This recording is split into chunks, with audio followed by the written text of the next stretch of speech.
So God has made us with the ability to reason things through, and He has made us with the gift of free will. So what that means is that we have an ability to freely choose what it is that we do with our life. And we can go out of our way to set a path towards what is good, true, and beautiful. So there may be things that, you may be unstable in certain areas that mean that you can't set up a plan, but having a plan is really just giving you some guardrails so that when life throws curveballs at you, you're not just flailing around going, oh, I didn't expect this. You're actually going, okay, this has happened, let me adjust the plan. Is this going to get in the way? Is this a game changer for the plan? Or can I just deviate and, take a sidetrack but still keep the goals in mind? So the plan is not just, it's a clearly well thought out plan in relation to your goals and what you feel God is calling you to do. So as you go, like you don't get in the car to come here without putting in your GPS the location of where you want to get to. So I'm sure when you put in St. Fiacre's, it gave you a route to get there. So it gave you a plan. So you start with the end in mind. So for me, I needed to have some financial goals that meant that I needed a plan for how I was going to get out of debt and save money. So I can really recommend Dave Ramsey. If you haven't heard of Dave Ramsey, he's an American radio show host. There's a website at the back called Ramsey Solutions. I listen to that podcast day in, day out for years, and that's how I was able to save money and set up an emergency plan and get out of debt. And basically, the first book that people usually read is called The Total Money Makeover. And even for all of us in Australia, we've all got a HECS debt. Most of us would have that. And the contemporary culture is, oh, you don't have to pay it off, just wait till you start earning a certain amount, pay it off, when you can. Or if you die, you don't have to pay it off, it just goes to the grave with you. So, but what is that teaching us? That we don't have to take responsibility? The government has loaned us money for our education. We have a duty, I believe we have a duty to pay it back. 10 years ago, I was really anxious that I hadn't taken that duty, I hadn't taken the responsible way. And that played on my mind for years. And it was just in the background, just simmering away, but holding me back. And so when I came back from a trip to Mexico, I decided to take control of my finances. It was actually in the process of taking control of my finances and paying off the debt that I was actually able to create a sense of stability in my life, and from there have a hope for the future and come up with a plan.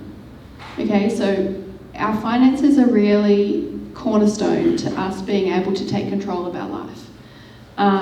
Because actually, instead of having credit cards or just never really getting ahead and keeping in survival mode, you actually you don't have the cash flow to do much more with your life than actually what you need to do. I'm all for living simply, but you do need cash flow to be able to invest in yourself, invest in a career coach, invest in extra education, invest in seminars, invest in workouts, invest in alternative therapies. And so there is a lot. It's really important to be in control of your finances, know what's going on in your budget, and so that you can invest in yourself in the future. So it's a bit of a tough talk on money, but that's kind of what kind of set me up to be able to plan ahead.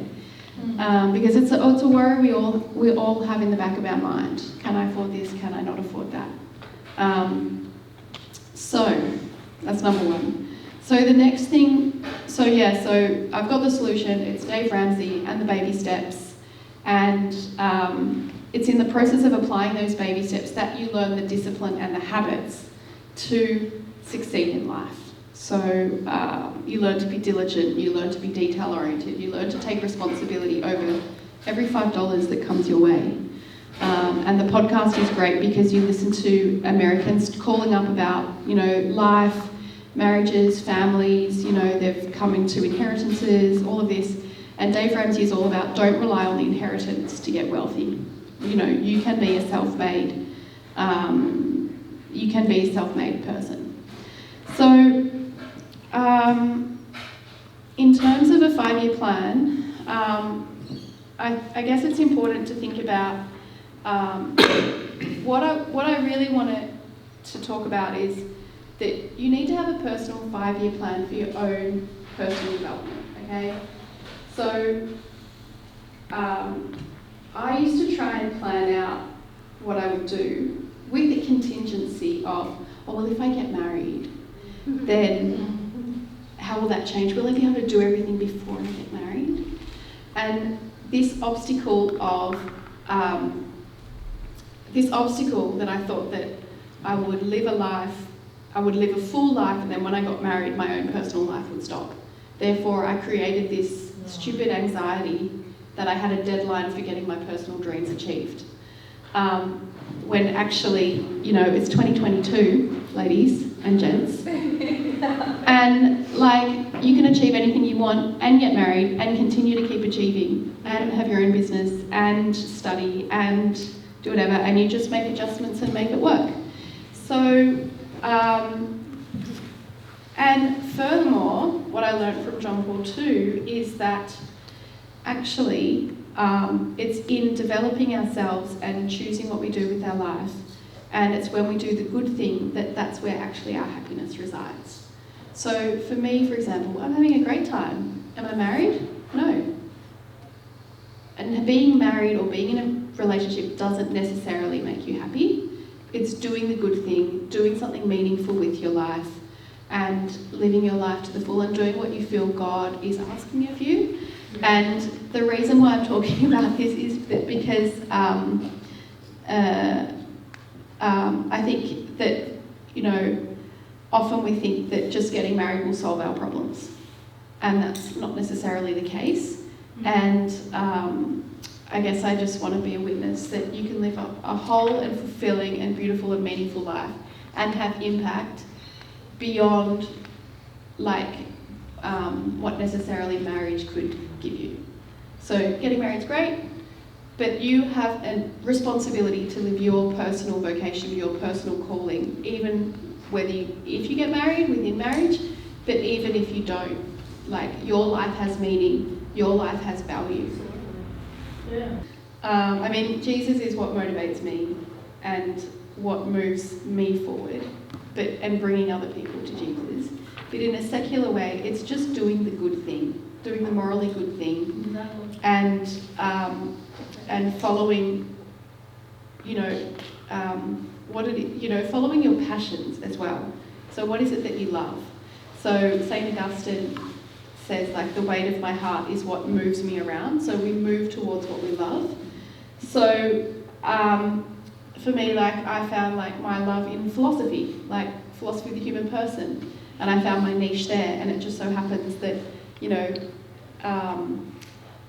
personalism isn't really being offered outside the university context in Sydney. And I want to make personalism a household name, and JP2 associated with personalism, as well as theology of the body. So I hope that that's my goal today, is that each of you will have, an understanding of what personalism is. And so I guess